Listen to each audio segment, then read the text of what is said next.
Boa noite a todos. Faltam 2, 3 minutinhos para a gente começar. Vamos fazer uma preparação antes, né? Aí eu vou explicar rapidamente o que é o SIM, bem rápido, e a gente começa com a palestra de hoje, mas vamos iniciar com uma oração, tá bom? Então vamos agradecer primeiramente ao nosso mentor individual, aquele que nos trouxe aqui em segurança hoje, nos deu a oportunidade de estarmos aqui todos reunidos, em nome daquele que pensamos, que vivemos todos os dias, que é o nosso Criador, nosso Pai, e também aquele que representou Ele aqui na Terra, nosso Mestre Jesus. Vamos nos ligando ao nosso Mestre, humildemente, pedindo a Ele que nos leve até o nosso Pai Criador, através da prece que Ele nos ensinou. Pai nosso que estás nos céus, santificado seja o vosso nome. Venha a nós o vosso reino, seja feita a vossa vontade, assim na terra como nos céus. O pão nosso de cada dia nos dai hoje, Senhor. Perdoa as nossas dívidas, assim como nós perdoamos os nossos devedores. E não nos deixeis cair em tentação, mas livra-nos de todo mal. Assim seja, graças a Deus. Muito bem. Estou vendo que tem gente nova aqui hoje, é o Carlos, né? Seja bem-vindo, Carlos. O Sim, você é nova aqui também, né? Ou não? Não, eu estou faltante. Como que é seu nome? Ela veio Maria. Maria, seja bem-vinda, Maria. Marília, seja bem-vinda, Marília. Mas tem mais gente. Estou vendo mais gente chegando, boa noite. Boa noite, sejam bem-vindos. Depois eu vou perguntar o nome para deixar gravado aqui ao vivo, tá bom? Bom, sejam todos bem-vindos. O Sim, Espiritistas em Michigan, né? Como o nome diz, tem como missão ajudar a gente e vocês a entender o que é o Espiritismo, né? É a divulgação do Espiritismo através de palestras, através daquilo que a gente vivencia aqui. Então, depois dessa palestra, a Bia vai dar uma palavrinha para vocês explicando todas as atividades que nós temos, e aí vai ficar mais claro para todo mundo. O tema de hoje foi tirado do Evangelho segundo o Espiritismo, né? Todo mundo conhece o que é o Evangelho segundo o Espiritismo? Todo mundo conhece? O Evangelho segundo o Espiritismo é da codificação de Kardec, né? E ele é o terceiro livro da codificação, né? O primeiro livro foi o Livro dos Espíritos, o segundo o Livro dos Médiuns e o terceiro o Evangelho segundo o Espiritismo. E sabe por que o plano espiritual ajudou e contribuiu, né, a Kardec codificar? Porque era um momento que a doutrina, naquele momento, precisava de uma moral, uma questão não só científica, não só filosófica, que tinha sido escrita no Livro dos Espíritos e posteriormente no Livro dos Médiuns, mas precisava a questão moral. E da onde vinha essa moral? Qual a melhor moral que se conhecia? Cristã, né? Kardec, obviamente, de base cristã também, que ele era na época, e os espíritos que foram ao auxílio de Kardec para a codificação trouxeram a moral cristã. Por isso que nós falamos do Espiritismo, nós somos cristãos, né? Porque é a base do Cristo. Não que nós não acreditamos nos demais que vieram antes dele, né? Que trouxeram boas mensagens também. Ok? Então, só um breve esclarecimento. E o tema de hoje é sobre os trabalhadores da última hora. E por que eu fiz essa introdução? Porque se fala muito aqui no Evangelho segundo o Espiritismo que os trabalhadores da última hora somos nós, os espíritas, né? Deixando de lado se é certo ou se é errado, né? Porque aí a gente tem que fazer um trabalho muito grande aqui de entendimento de vários momentos da história, mas faz sentido, né? Antes de nós, antes da doutrina espírita, vieram muitas outras informações, mensagens de outros sábios, de outros pensadores, religiosos, né? Quantas outras religiões, mas em 1800 e pouco veio à luz o Espiritismo, que foi a codificação feita por Kardec através da informação dos Espíritos. Então, por isso que dentro do Evangelho segundo o Espírito se fala muito isso, da doutrina espírita sermos todos trabalhadores de última hora. Só que há um princípio básico no Espiritismo, ou como é que a gente fala? Muitos falam que oh meu Deus, esqueci a palavra agora. Sempre brinca com o Rodrigo. Um dogma, isso. Nossa, eu esqueci a palavra. Ei, Rodrigo, você não está aqui hoje. Mas sempre falar que é um dogma. É um dogma, é um entendimento da doutrina espírita que é a reencarnação. Se a gente entende a reencarnação, acredita na reencarnação, nós somos realmente os últimos? Ou nós já estávamos lá? A gente só teve uma última chance agora para vir aqui, talvez com uma iluminação maior, com uma ideia mais esclarecida, para poder repensar, né, o que são os trabalhadores da última hora. Então, eu resumi aqui qual vai ser o tema de hoje, né, o que a gente vai trabalhar hoje. Então, dentro do capítulo 20, que é os trabalhadores da última hora, no Evangelho segundo o Espiritismo, ele fala um pouquinho assim: o reino dos céus é semelhante a um pai de família que saiu de madrugada a fim de assalariar trabalhadores para sua vinha. Tendo convencionado com os trabalhadores que pagaria um denário, essa linguagem é toda antiga, né, obviamente, a cada um por dia, porque veio lá do Evangelho de Jesus, mandou-os para a vinha fazer coisa alguma.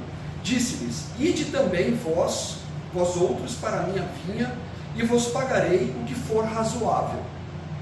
Eles foram, saiu novamente a hora sexta e a hora nona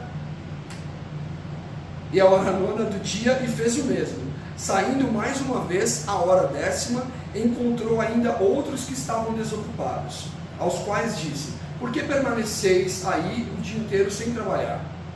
E disseram eles: que ninguém nos assalariou. Ele então lhes disse: ide vós também para a minha vinha. Então, eu estou falando essa linguagem buscada, mas resumindo, um senhor foi buscar pessoas para trabalhar. Uns foram primeiro, outros foram depois, outros foram quase no final do dia, são os trabalhadores da última hora.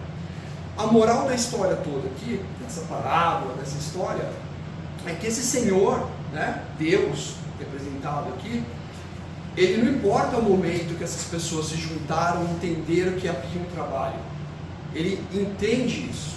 Ele sabe que algumas pessoas iam ser chamadas, iam resolver o trabalho antes e algumas depois. E aí entra o caos, né? O problema, porque nós somos humanos, né? E a história conta isso também aqui.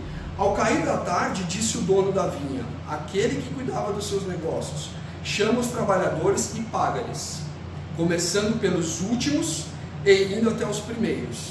Aproximando-se, então, os que só a 10ª hora haviam chegado, receberam um denário cada um. Vindos a seu turno, os que tinham sido encontrados em primeiro lugar, julgaram que iam receber mais. Entendeu a lógica aí, né? A gente, né? Pô, cheguei primeiro, por que eu não vou ganhar mais? Porém, receberam apenas um denário cada um. É justo? Não é justo? Né? Recebendo, queixaram-se ao pai de família. Será que como a gente se queixa a Deus? Né?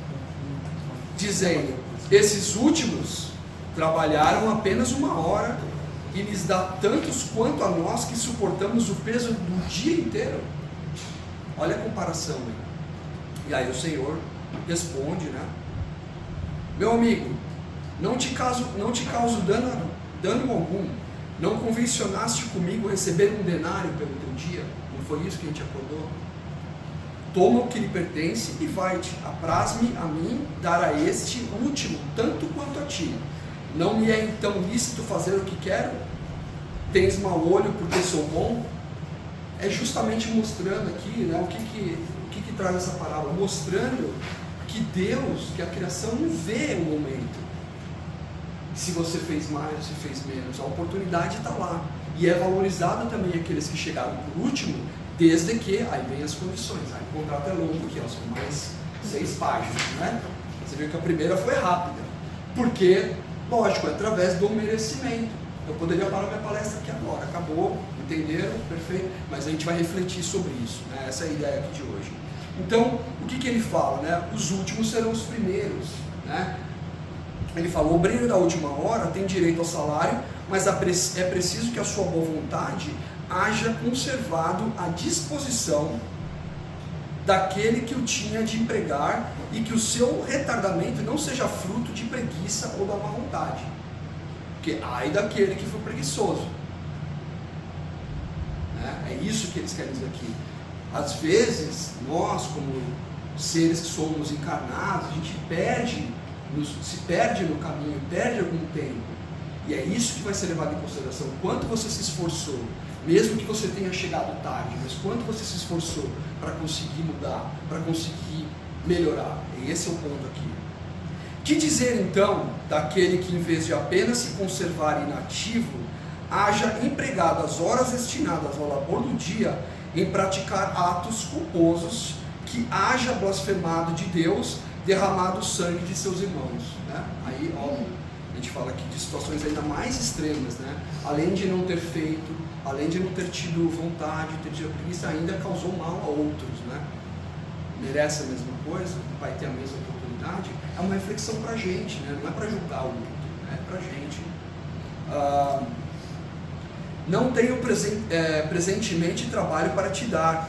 Aí já estou encurtando aqui um pouquinho, né? O Senhor falando com uma pessoa que não estava pronta, teoricamente, né? Não tenho presentemente trabalho para te dar. Malbarataste o teu tempo, esqueceste o que havias aprendido. Olha como volta aí, né? A questão da reencarnação que eu falei no começo. Já não sabes trabalhar na minha vinha. Recomeça, portanto, olha a palavra, recomeça. E aprender a aprender, e quando te achares mais bem disposto, vem ter comigo e eu te franquearei o meu vasto campo, onde poderás trabalhar a quaisquer hora do dia. Gente, pra gente, né, dentro do Espiritismo, que estuda isso, que entende isso, é muito importante essa mensagem, né? Que por mais que a gente passe por todas as nossas atribulações, a chance vai estar lá, a gente vai ter outra chance. Só que a hora é agora, a gente tentar melhorar é agora e não deixar para depois. Senão a gente vai entrar na onda desses preguiçosos, né? Que não querem melhorar, que não querem sair. Apesar de saber que a gente vai ter outra chance, não acabou, né?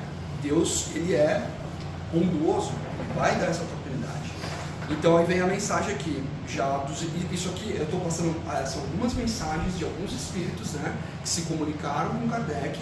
E isso está escrito, tem o nome deles aqui inclusive, e o ano, né? Passando essa mensagem. Bons espíritas, meus bens amados, sois todos obreiros da última hora. Isso pode ser uma coisa boa e ruim, né?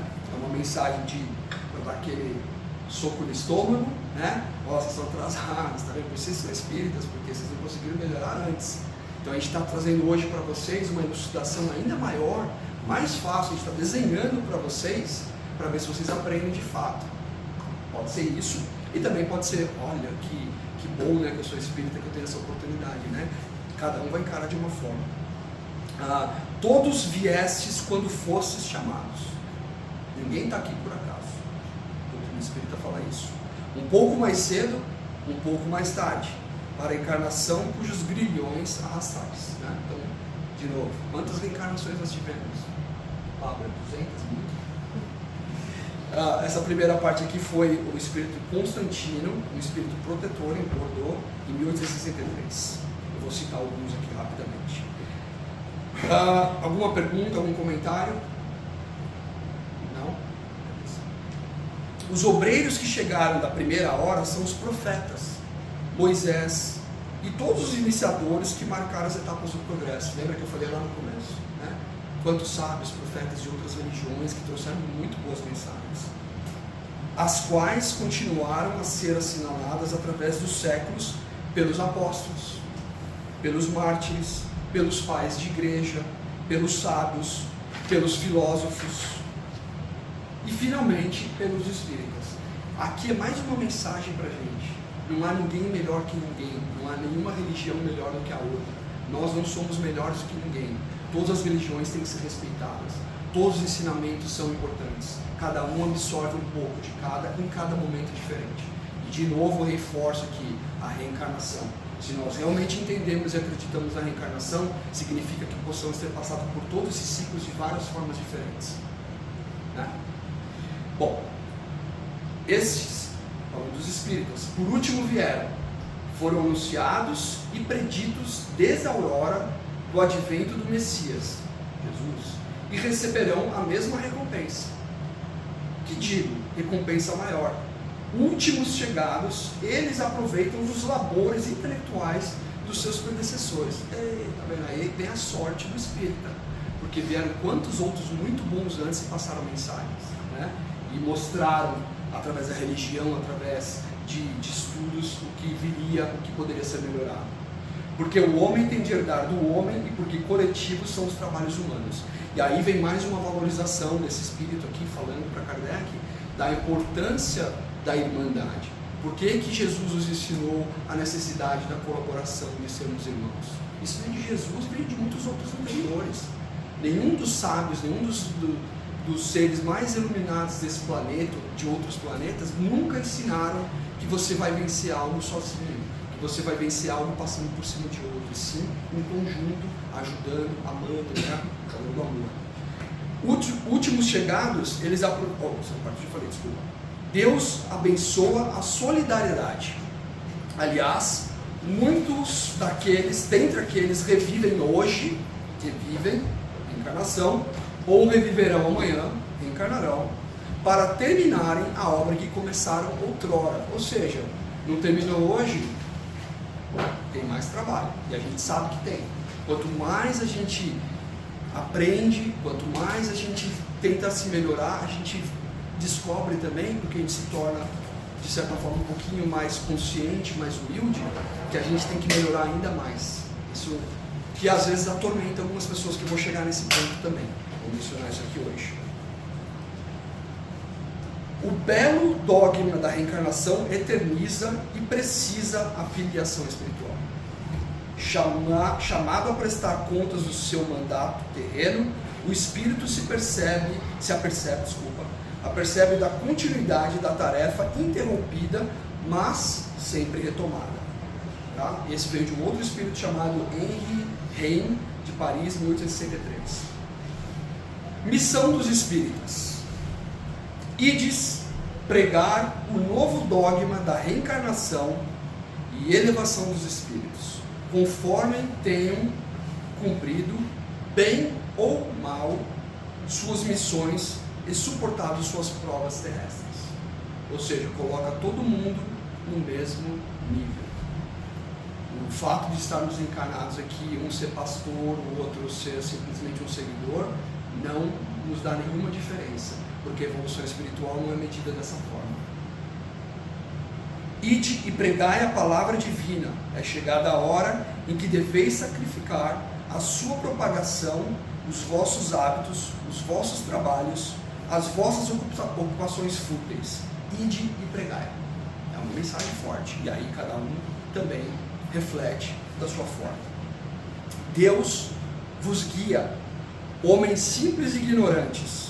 Vossas línguas se soltarão e falareis como nenhum orador fala. Olha.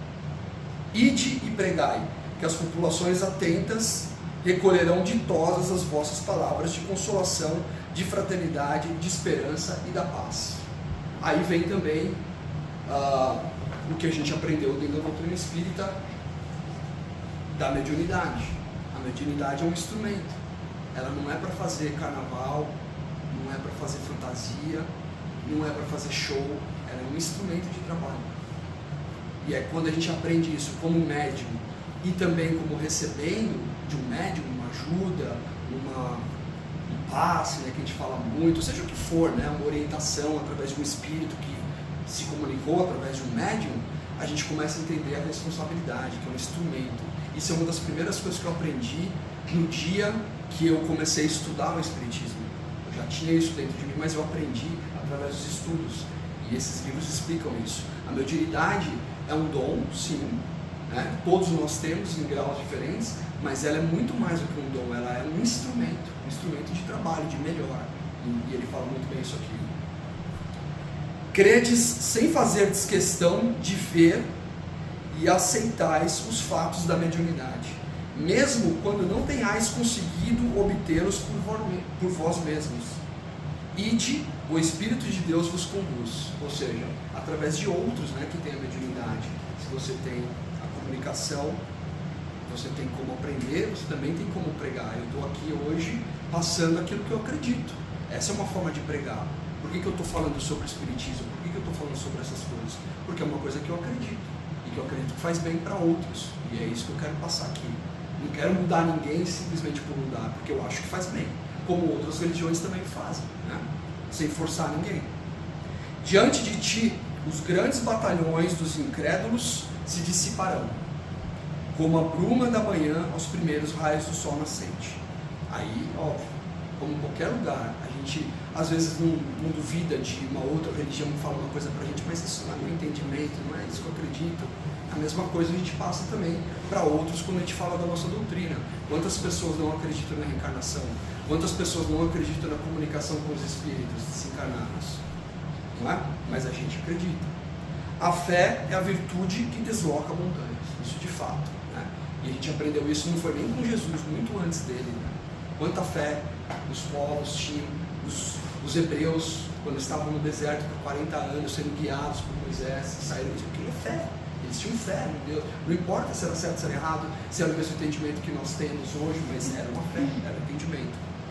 Sim, em todos os pontos do globo vão produzir-se as subversões morais e filosóficas.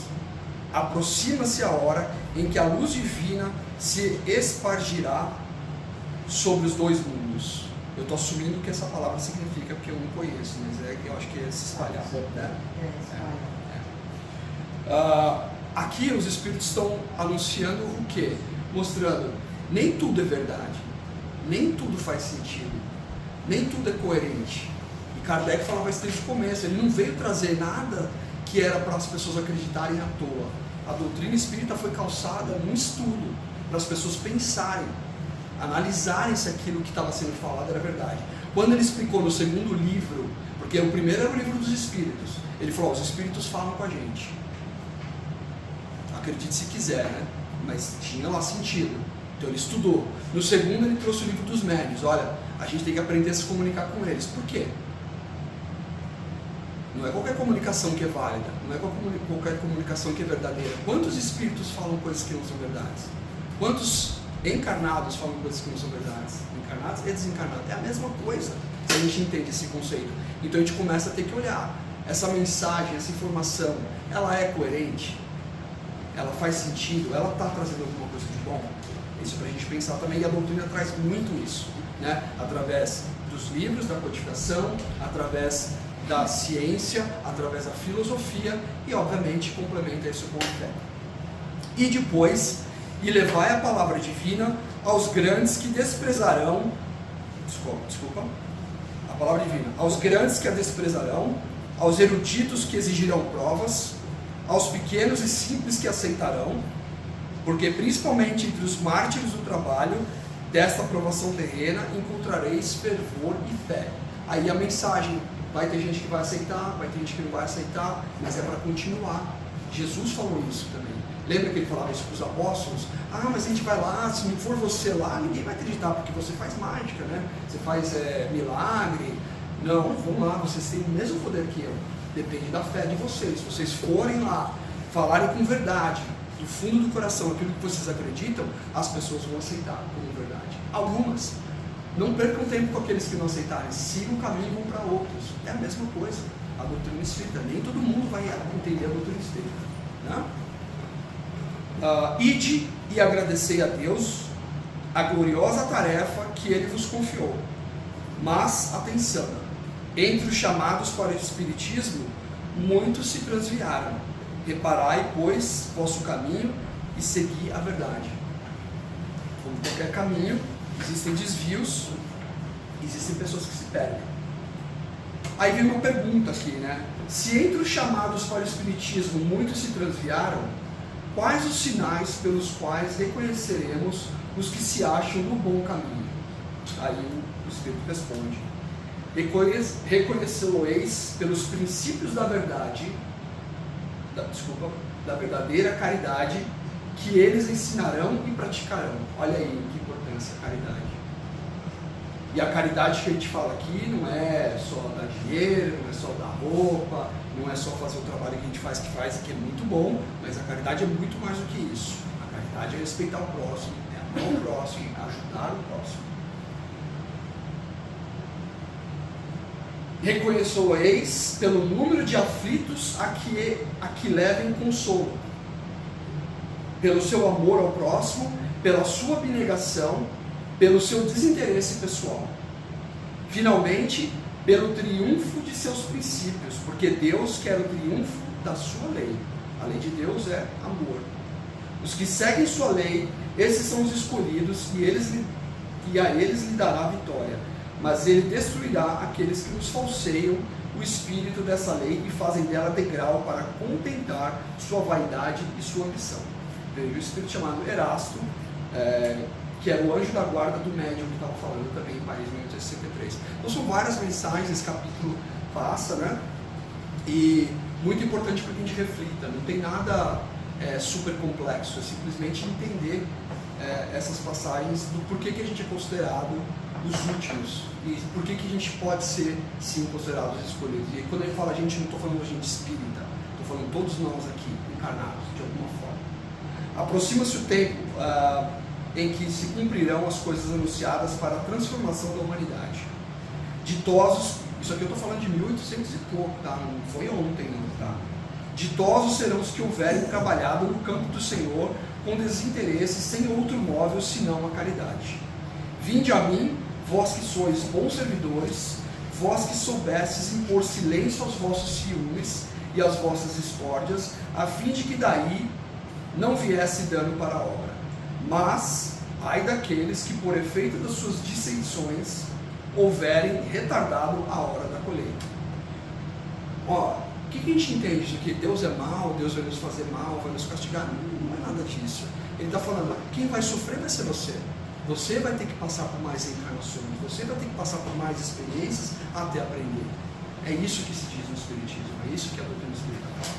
Deus procede neste momento ao censo dos seus servidores fiéis e já marcou com o dedo aqueles cujo devotamento é apenas aparente, a fim de que não usurpem o salário dos servidores animosos.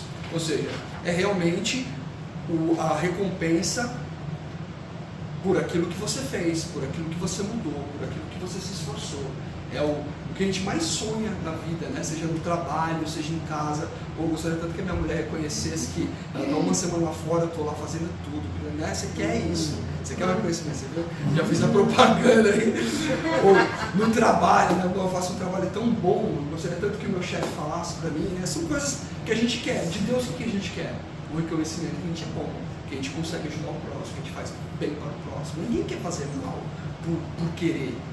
Talvez passe isso pela cabeça de alguém, mas quais são as chances, né, de melhorar pensando dessa maneira? Então, é isso que trata aqui.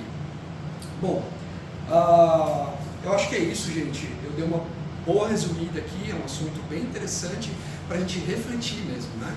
E eu gostaria de ouvir alguns comentários de vocês, alguém que queira falar alguma coisa ou perguntar também, né? Por favor. Sobre melhoria contínua. Peraí, não estou vendo. A gente sempre pensa, sempre buscar mais, sempre todo dia um pouco mais, mas é difícil saber assim, quanto será que é o suficiente, né? Quanto será que eu estou fazendo o suficiente? Será que eu tenho que fazer mais? Quanto fazer mais é algo difícil de mensurar, né? Tem razão. Mas a consciência é o que cobra a gente, né? Eu não sei se eu não acabei não mencionando, mas uma das coisas que fala muito dessa questão dos espíritas que se desviaram, né? Eu só resumi muito e não citei uma situação muito específica, mas tem muito a ver com esse ganho da consciência. Durante muitos anos eu conversei com muitas pessoas sobre isso, né?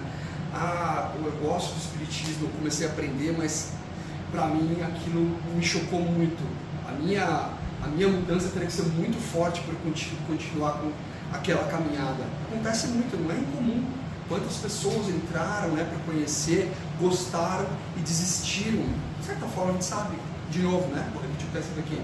Cada um tem sua hora, vai chegar antes, vai chegar depois, vai voltar. E a gente não aprende só aqui, né? Aqui eu estou usando como exemplo porque é a nossa doutrina. A gente aprende em qualquer lugar de bondade, de caridade. A gente vai aprender na igreja católica, vai aprender na igreja protestante, vai aprender no judaísmo, no budismo, no hinduísmo. Todas as religiões que eu conheço até hoje pregam coisas boas e de melhor, de formas diferentes, entendimentos diferentes. Então, isso que você falou, o espiritismo, para mim, me traz uma consciência muito grande. Essa consciência te cobra muito forte. Você sabe quando você está cometendo um deslize assim, na sua pensão. E não é questão do pecado. Tira esse lance do pecado, que historicamente foi criada na nossa cabeça. Não é um pecado, é você. Você sabe, muita gente não sabe o que você faz de bom. Você tem uma casca, tem uma aparência que as pessoas olham, mas tem quanta coisa que você não aparenta e que você sabe, e o Criador sabe, isso que importa. Né? Obrigado pelo... Não, é interessante essa mensagem, né? Porque se você pensar, né, dos trabalhadores de última hora, fazendo uma analogia com as pessoas, né? Como as pessoas que não tinham ou não têm religião ou não eram sábios, né, podiam pensar, pô, mas eles já estão tão avançados, não vale nem a pena eu começar, né? Então essa mensagem dos trabalhadores da última hora só demonstra a bondade do nosso Deus, de Jesus, demonstrando que Ele quer que todos estejam junto com Ele, Ele quer trazer todos para perto dele. Se você não começou ainda, nunca é tarde. Nunca pense que você está para trás, que você ficou para trás, que não vale mais a pena. Sempre vale a pena. Até na última hora, se você fizer o trabalho, se você se dedicar, se você tiver com o coração no lugar certo, você vai conseguir chegar onde você precisa chegar. Não importa a religião, Isso. não importa a sua crença, importa realmente a bondade. E o que o Espiritismo prega é fora da igreja não há salvação, né? É isso? Não é fora da igreja, é fora da caridade. A gente não tem igreja, a gente tem um lugar que se reúne. Você pode, a sua igreja é sua casa, é seu lar, é sua família. O que importa é a caridade. Não tem nada errado em ter igreja também, né? É bom, às vezes você vai num templo, numa igreja, é tão gostoso, né? Quantas pessoas gostam, mas não é isso que é a sua salvação. A sua salvação é muito mais do que isso. É a sua transformação, é a caridade que você faz. E de novo, eu gosto de insistir muito na questão da caridade. Caridade não é só o material, é muito mais do que isso. O material é muito importante, mas tem mais do que isso. É você, primeiro, obrigado pelas suas palavras e já vou aumentar o que eu queria falar. Ele fez caridade. Só enfatizando que você já falou que esse capítulo do Evangelho fala exatamente do trabalho que a gente tem que fazer do nosso trabalho interno, né, promover a nossa reforma interna e também do trabalho que a gente tem que fazer pelo outro, né? Você enfatizou aí, da caridade, que é ajudar as pessoas, isso seja lá qual for a maneira que esteja disponível para a gente, né? Porque isso nunca acaba, né? Nunca tem tempo, nunca tem hora para começar e nem para acabar, né? Que a gente tem que ter isso em mente como se costumava dizer muito há um tempo atrás, né? De onde a gente veio do Brasil, que a gente não vem aqui a passeio. Cada um de nós tem uma missão e a gente tem que procurar identificar essa missão e trabalhar nela. Isso mesmo. E cada um tem sua hora, cada um tem sua quantidade, cada um tem sua porção. Não julguem, cada um tem seu momento e esse despertar vai acontecer de alguma forma. Obrigado. Eu dei um exemplo do caso, mas o exemplo da caridade que você não falou, que acaba sendo fácil de a gente ver alguém em necessidade e ajudar, por mais que muita gente até às vezes veja não ajuda, né? Mas pra gente ainda se olha e ajuda, mas eu acho que a dificuldade maior é aquela caridade que eu acho que todos como espíritas a gente precisa aprender. Quando a gente fala do próximo, não só como as pessoas ao nosso redor, mas o círculo familiar, que muitas vezes a gente fica naquela intimidade, a gente brinca, faz piada e acaba faltando com respeito muitas vezes, né? E aí você fala, mas por que falta com respeito com o familiar que é tão próximo e com o caixa do supermercado tão educado? Né? E isso é uma avaliação que às vezes eu faço com amigos e familiares, assim, por mais que pareça superficial, né? É algo que a gente dentro de nós mesmos, da nossa intimidade, a gente precisa realmente exercitar e falar, não, a gente tem um propósito junto, e o mais difícil realmente é a gente às vezes pessoa que está do nosso lado, colega de trabalho, que às vezes precisa ser escutado. Para mim, a caridade é muito mais complexa do que simplesmente visual, né? Que você ouve, escuta, acolhe, mas é uma rotina. Né? A gente faz como se fosse uma rotina e consistente também. Acho que esqueci de tipo. A todo momento existe espaço para uma caridade. Seja aqui, ajudando a recolher, a organizar os móveis aqui, na hora da saída, né, de falar um obrigado para uma pessoa que às vezes não tem ajudado, A gente ser gentil, né? Só a gentileza, o sorriso já faz uma diferença enorme para muita gente. Quantas pessoas não têm isso diariamente? Portanto, obrigado. E só para a gente finalizar aqui no nosso tempo, no último comentário, aqui eu falei também muito da divulgação, né? Dos trabalhadores da última hora, que somos nós. Qual a melhor forma de divulgar o que a gente faz? Óbvio, tem uma palestra, tem livros, é um exemplo. Todo mundo fala de Jesus depois de 2000 anos, ele não escreveu uma página, pelo que eu saiba, pela história, ele só deixou exemplos, ele só deixou palavras. Não tem nada melhor que isso, só que fortes, né? Então a gente não está se comparando a ele aqui, mas é isso, é o exemplo. Quando a gente age bem, as pessoas vão verificar isso, vão ver. Alguma pessoa vai notar isso, e aí é onde a gente está fazendo a verdadeira diferença.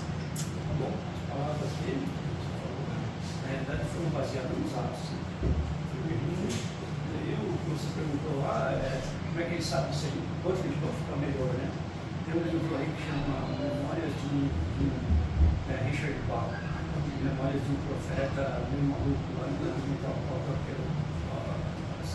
E o cara faz um monte de pergunta para o outro cara junto lá, e ele responde, quando é que a gente sabe que terminou a nossa missão aqui na Terra? E Richard Bach responde para ele, né? Esse Memórias é a versão em americana do assim falava Zaratustra, que ele dá as mesmas perguntas e respostas. Mas ele diz assim, se você está vivo, não acabou. Mas o Espiritismo a gente puxa para o nosso lado, a gente fala assim, o bom espírita, não é para falar o bom católico, porque ele diz espírita, entendeu? O bom espírita é aquele que hoje foi melhor do que ontem, e amanhã vai ser melhor do que hoje. Agora aí vem, que legal, hoje você se esforçou bastante, certo? Amanhã você vai ter que se esforçar mais ainda. E aí Jesus fala que o jugo é leve. Né? Por mais que a gente se esforce, a gente vê que no final, você fala assim, poxa, eu ter feito melhor. Né? Não é sempre assim que você fala, pô, eu fiz. É isso. Obrigado, gente. Já estamos bem no final do tempo aqui. Vamos só então fazer um encerramento. Agradeço a todos que estiveram aqui hoje, todos presentes. Estou vendo aqui mais ou menos umas 180 pessoas. Agradeço a todos que vieram aqui hoje com o coração aberto, com as mentes tranquilas, aqueles que chegaram de alguma forma aqui ainda um pouco perturbados, com o lado de fora, que possam se tranquilizar, aproveitar esse ambiente, de toda a energia que é passada aqui por nós, amigos, trabalhadores, colegas, que possamos estar preparados para o passe que vem a seguir, recebendo, através do plano espiritual e dos médicos, trabalhadores, a energia necessária para nos equilibrarmos. Vamos nos lembrando, estamos no final dessa semana, mas a próxima semana começa agora também, através de nossas atitudes, das nossas mudanças. Vamos nos lembrando então ao nosso Mestre Jesus, humildemente, pedindo ao nosso Mestre que olhe por nós, nos dê oportunidades, ilumine nossos pensamentos, de todos os nossos familiares, e com essa energia aqui juntos, em colaboração com o que nós falamos hoje, vamos gerando mesmo essa energia para que possa ser utilizada pelo plano espiritual para ajudar aqueles que mais necessitam, aqueles que estão em leitos de hospitais, acamados, que precisam da nossa ajuda, da nossa energia. Vamos levando isso para todo lugar que seja necessário, que o plano espiritual possa pegar esses pensamentos e aproveitá-los da melhor forma possível para ajudar todos que precisam. Que assim seja, graças a Deus.